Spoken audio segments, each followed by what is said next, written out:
Now that we have our project set up, we can create our first building. To do this, make sure that the modeling menu in the top of the left is selected. Here we go.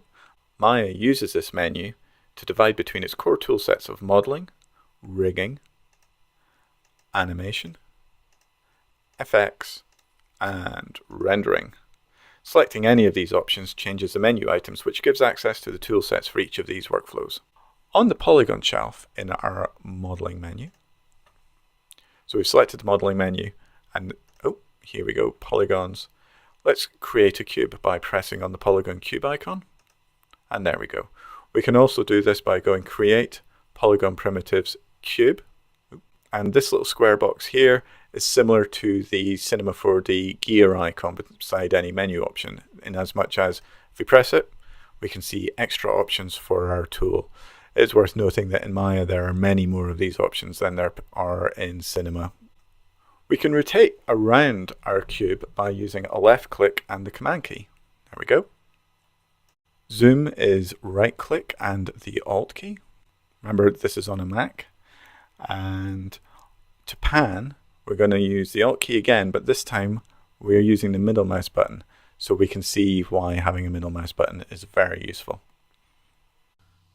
It is easy to add subdivisions to an object once it has been created. In our attribute editor on the left hand side of our screen, go to Polycube 1, and here we see subdivisions width 1, so let's increase that, height, let's increase that, and depth, let's increase that. Oh, and to zoom in a bit on our object, let's use the F key, there we go. As you can see though, there are 5 tabs in the attribute editor for this one object. This is a bit more confusing than Cinema 4D. We have 2 here for the materials and 3 for the geometry. We'll go into this in a bit more detail later, but there is an easier way to visualize the scene, and that is using the outliner. I've got it hidden away at the side here, and in 2017 release we have a dedicated outliner button here. While the outliner is very similar to the object list in Cinema 4D, it isn't exactly the same. The outliner is worth getting to know, however, and we will be throughout the course of this tutorial. But as we can see our P-Cube1 object sitting there happily in its blue in the outliner, and we're ready to go. With the cube selected, let's set up the geometry we need by selecting the Polycube 1 tab again in our attribute editor, and set the width and the depth to 1.5, and the height to 2. Set the subdivisions width to 5, height to 8, and depth to 5. And let's just press the F key, there we go, to zoom back out again. Like Cinema 4D, an object is live and can be deselected and reselected and have its subdivision modified until its history is deleted, but we'll look at that later. The cube object needs to be moved, so that the base of the cube is sitting on the workplane base. To do this, make sure that the cube is selected and press the W key, which brings up our move tool, and it's also active on the left hand side of our screen here. To make sure that the object snaps correctly, switch on the snap to grids magnet, which is up here, and let's move the cube up 1 on the y-axis. There we go, click and F to zoom, there we go. The other thing that needs to be adjusted before we start detailing the object is the pivot point of the P-cube object. There are a couple of ways to adjust the pivot point in Maya. The quickest way is to press the D key, which I'm pressing now, which gives instant access to the pivot, when we can see this by the small yellow dot in the center there. To get more control, double click on the move tool and out pop your tool settings. At this point, everything is starting to get in the way a bit. Just like in Cinema 4D, we can dock our palettes. So if I bring that, there we go, or to the side, there we go. We've got our tool settings and our outliner all on one side, and we're still retaining quite a lot of our viewport space. But to minimize these, just double click on any of the tabs and it pops them in and out. With the tool settings palette open, we can press on the edit pivot button here. This allows full control of the position and orientation of the pivot point. We can also see the transform constraints and the step snap. These I find are handier to access than the ones in Cinema 4D. It is worth noting that the same methodology for the tool settings work for rotation, which is the E key, where I normally have step snap set to 15 degrees, and scale is the R key. To move the pivot point to the exact bottom center point, we can use the D key, which we already have. If it's tricky to see the center of the grid, we can switch ourselves into wireframe view by using 4. So I press the D key and we've got a grid snap snapped. So there we go. And we are now down in the center. We can now start to do some basic modeling of the polycube. I want to add a small edge to the top of the cube, for which I will need Maya's modeling tools. Switch the view back to a solid view by pressing the 5 key on the keyboard. Let's orientate ourselves back up with our object selected. Unlike Cinema 4D, a procedural object like this cube doesn't need to be converted to a polygon object for editing. To select the polygons on the top of the cube, select the cube and right-click. This brings up the selection menu, which has a selection of shortcuts. We need face, which is the equivalent of polygon. As the mouse rolls over the cube, we can see Maya is making pre-selections. To select the center top polygon, left-click and the pre-selection turns green. To grow the selection, press Shift and the arrow key above the full stop key, and now we have all the top polygons selected. We can extrude by either using the Edit Mesh Extrude, which is here, or my preferred method is to press the cube and hammer icon, which is up here, and this brings us into the modeling toolkit. This brings up a palette of commonly used modeling tools and selection modes. As we can see, we are in face selection. Switch off the grid snap up here and press the extrude button, and this will pop up a small menu as well as make a live extrude on our chosen polygons. Each of the options can be adjusted by highlighting the title and clicking and click with the mouse, but that's obviously slightly extreme. What I need to begin with though is to adjust the offset to around 0.12. So I'm just going to go in here and enter this numerically. There we go, and you can see our polygons have shifted in. Let's perform another extrude just by pressing the extrude button again. Now that I have that extrude applied, I'm going to just pull up on the Y on my extrude tool and then press extrude again to create some thickness, and this time I'm going to create an offset of 0.05.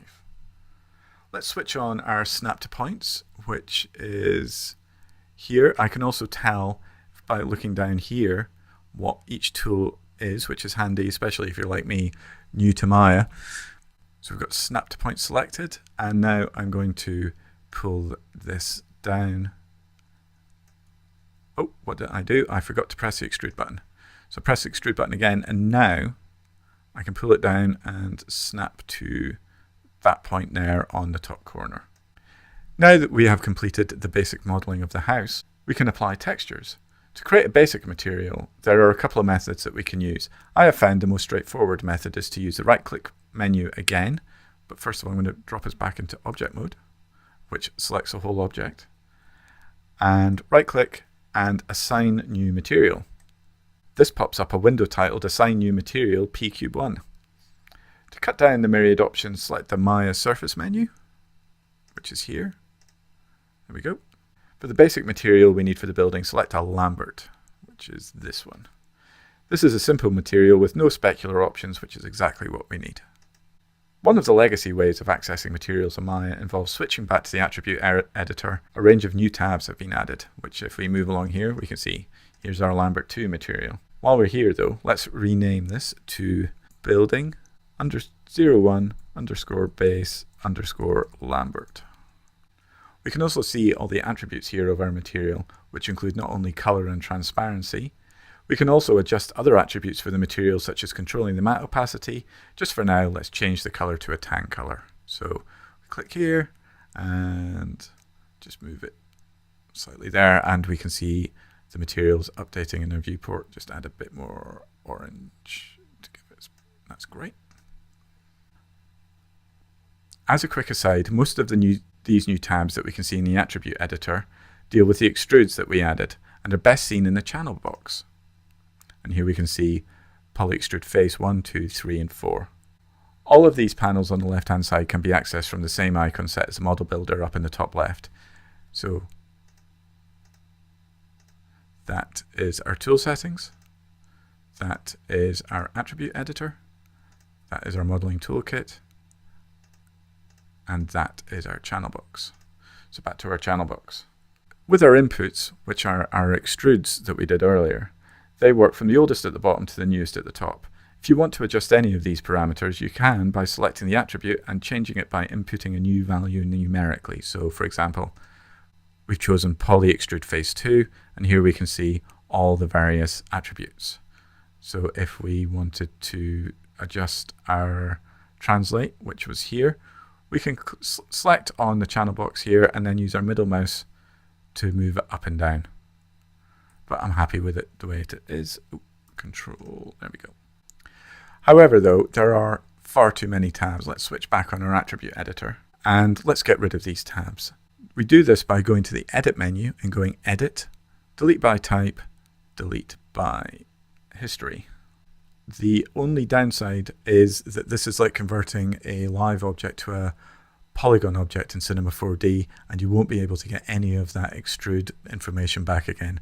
The object is now as it is.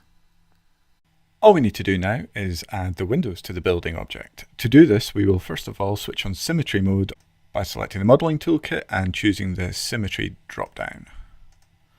And this is a true symmetry, unlike the symmetry object in Cinema 4D.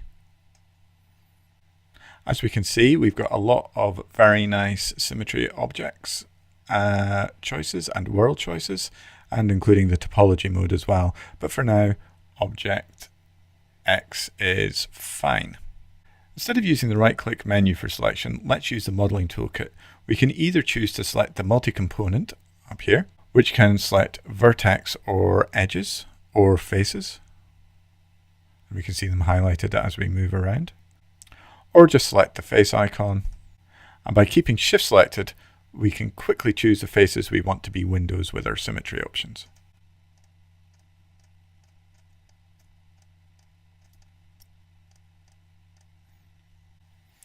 With all the window faces now selected, let's right click and assign a new material. This time we're going to create a Phong material, so again in the surface menu, which has specular options. This time we're not going to bother with going to the attribute editor. Open the outliner and in the display menu, make sure that assigned materials is selected as I have it here. This allows us to spin down and see the materials that are assigned to our P-Cube1 object. This is new to Maya 2017 and does make the outliner a lot more useful and much more similar to the object list in Cinema 4D.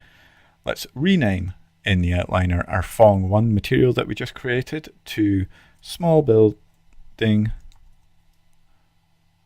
excuse my typing, small building underscore windows underscore Phong. There we go. And as you can see, that's updated in the attribute editor. And I'm just going to change the color to a pale blue. There we go. And as you can see, it's updating in the viewport. The new Assign Materials option does make viewing object properties in the outliner much more like Cinema 4D. Be mindful that the outliner only displays the icon of a material rather than a live preview of an updated material. So any color changes, for example, are only seen in the properties palette of a material when it is selected. So here we see the blue and here we see the brown.